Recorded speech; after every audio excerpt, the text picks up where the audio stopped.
the governing African National Congress says it will reimburse government for using an SANDF jet to travel to Zimbabwe. The party says that using military resources was unusual. The ANC is also confirming the delegation led by the Secretary-General, Ace Makashule, is now in quarantine as per lockdown regulations. Meanwhile, the Office of the Public Protector says it will continue to probe the incident, despite the ANC saying it will repay the money. I'm totally not aware of that, but if the information is public, it's out there, I suppose the investigation team will get hold of it, but it does not change anything, because all that we will be interested in is whether what was in line with the prescribed applicable policies.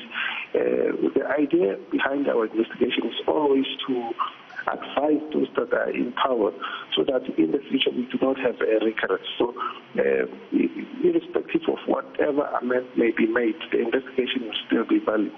Important to establish what happened and to check if what happened is in line with the laws of the country, the policies, and if not, what should be the remedies going forward, so that, as I say, we should avoid a similar occurrence in the future. Professor Lesiba Tefo is a political analyst. He joins us now. Professor, good afternoon to you. I think this is probably slightly surprising, statement suddenly saying that the ANC profusely apologizes and will reimburse government. Are you surprised the ANC's decided to do this? Yeah, not properly audible, Steve. I might have to assume certain questions. But the fact that the ANC has apologized begs the question. What is it they are apologizing for? Did they know or not know in advance that this was not an appropriate step to take? Did the Minister of Defense know that this wasn't the right thing to do? Well, somebody might argue. In the past, it happened. I would refer here to the story of a young lady from Burundi, allegedly taken by a state jet from Burundi to South Africa. So there are issues here, but maybe the beneficiary of this saga to some extent would be the president. At one level, he might be saved the anxiety and the agony of having to deal with a report that he still has. Well, I wanted to come to that. I mean, does this get him off the hook in dealing with the Defence Minister, Nosifiwe Mapisa Nqakula? It doesn't absolve the president from dealing with that matter, by the way. But in a small way, what it helps him with is that at least there is concession that some mistake, if you like, was committed, and the party is willing to make up for it. That's one. That is at a political level. That is at a party political level. But as head of state and as a commander-in-chief, here is a minister who didn't behave as he should. What is he going to do with it? And I know that's where now it becomes too murky, because there is legal and administrative protocols to follow, but there's also a political minefield to navigate.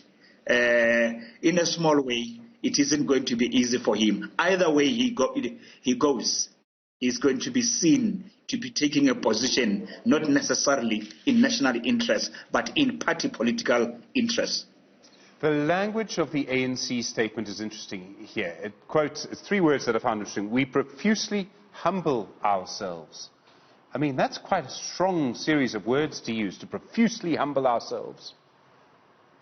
I heard somebody by the name of Julius Caesar saying, words full of sound and fury, but no meaning. I don't think there are still men who can be fooled by such platitudes. We heard it many a times on numerous occasions. State resources have been used for party political ends, even against those whose views were not seen to be in resonance with certain party hacks. So please, it cannot just be that people will fall for it anymore. There comes a time when you can no longer fool them all and at all the times. Who do you think made the decision to apologise? Who do you think was involved in the decision in the ANC to actually issue this apology, to reimburse government? I mean, in the past, let me be mischievous here, I don't know if Jacob Zuma's ANC would have apologised. Look, in this instance, the Secretary General, his name is there at the bottom, which effectively says, and administratively, he's the right person to do that.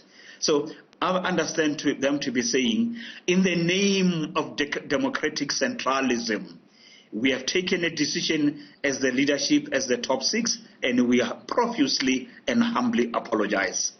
It is for the electorate, it's for the people of South Africa to decide as to what they think about that. But at a personal level, I have been there before. Hence I say, words full of sound and fury, but without meaning.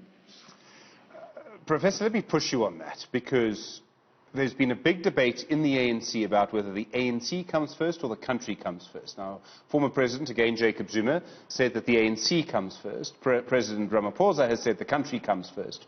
With an apology like this and an offer to reimburse government, could Ramaphosa be making a statement that the country comes first and not the ANC?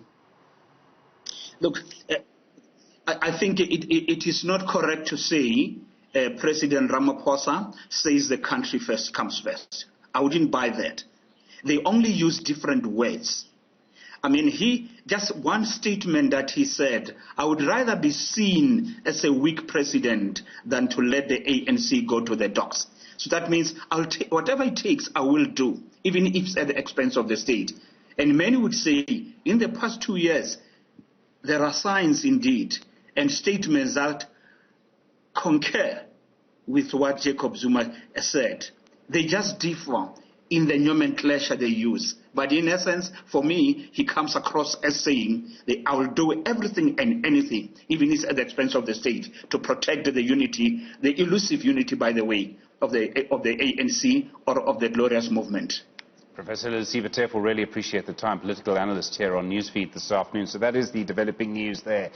Basically, the ANC saying that it will reimburse government for the use of that military jet last week.